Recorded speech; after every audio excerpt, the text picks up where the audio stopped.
নমস্কার বন্ধুরা, স্বাদের বাহার চ্যানেলে আপনাদের স্বাগত। আশা করি আপনারা সবাই ভালো আছেন, আমরাও খুব ভালো আছি।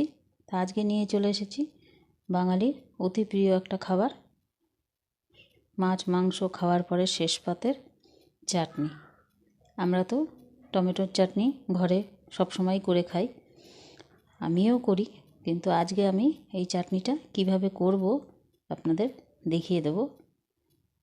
টমেটোর মধ্যে আমি কি কি দেব আর কিভাবে করব প্রথম থেকে আপনারা শেষ পর্যন্ত দেখুন। তাহলে চলুন চাটনিটা বসিয়ে দিই। কড়াই বসিয়ে দিয়েছি। এবার প্রথমে আমি এই টমেটোগুলো কেটে নিয়েছি পাতলা পাতলা করে, এগুলো আগে দিয়ে দেব।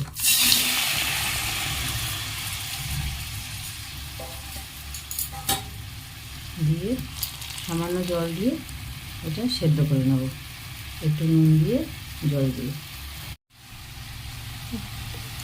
সামান্য নুন দিয়ে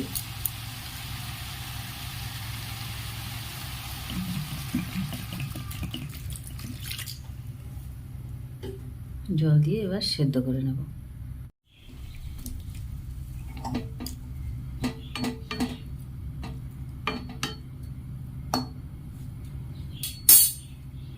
ঢেকে দেব।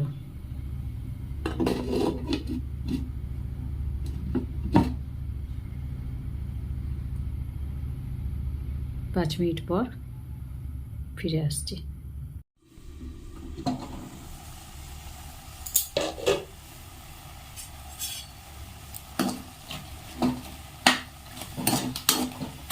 টমেটোটা আমার পুরো সেদ্ধ হয়ে গেছে।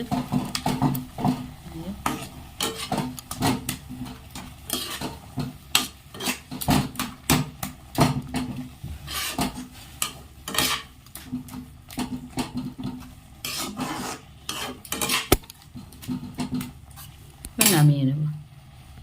নামিয়ে নিয়েছি। কড়াইটা একটুখানি ধুয়ে এটার মধ্যে জল দিয়ে দিয়েছি। কড়াই বসিয়ে দিয়েছি, সামান্য পরিমাণে আমি তেল দিয়ে দেবো।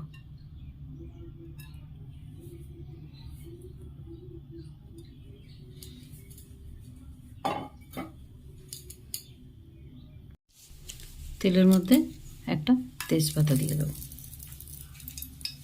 দিয়ে দেবো একটা শুকনো লঙ্কা, একটুখানি 5 ফোড়ন,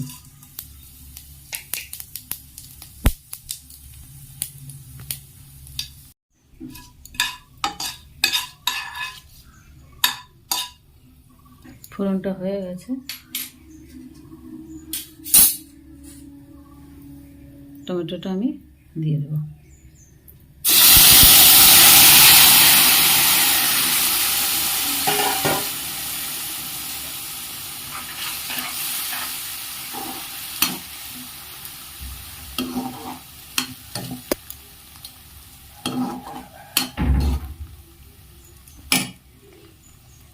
এর মধ্যে আমি কাজু কিশমিশটা দিয়ে দেবো।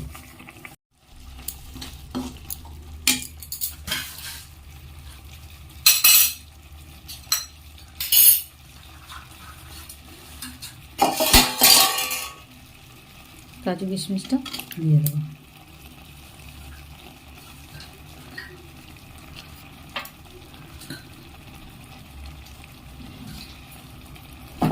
কাজু আর কিশমিশটা আমি জলে ভিজিয়ে কাজুগুলো হাফ করে নিয়েছি, ভেঙে টুকরো টুকরো করে। এবার চিনিটা দিয়ে দেবো।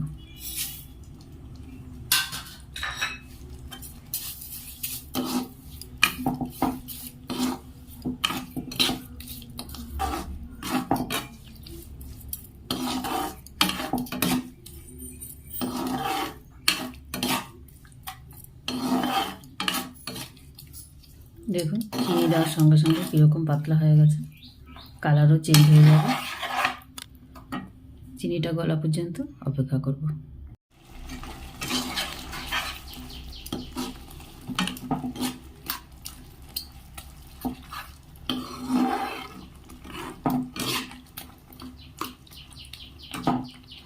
চিনিটা এখনো গলা বাকি আছে, এখনো গলেনি।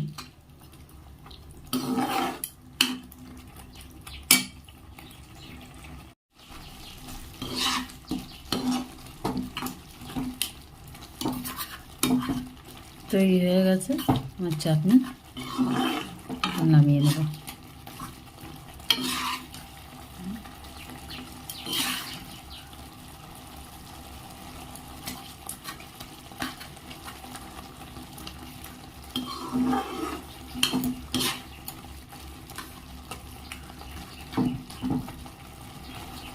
নামিয়ে নেব।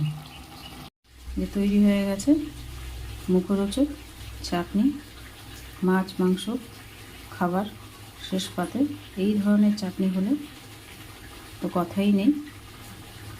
আমি যেভাবে বানালাম আপনারাও এভাবে বাড়িতে বানিয়ে খাবেন, খুব ভালো লাগে। তো আমার এই রান্নার রেসিপিটা যদি আপনাদের ভালো লাগে থাকে তাহলে লাইক কমেন্ট শেয়ার করতে ভুলবেন না।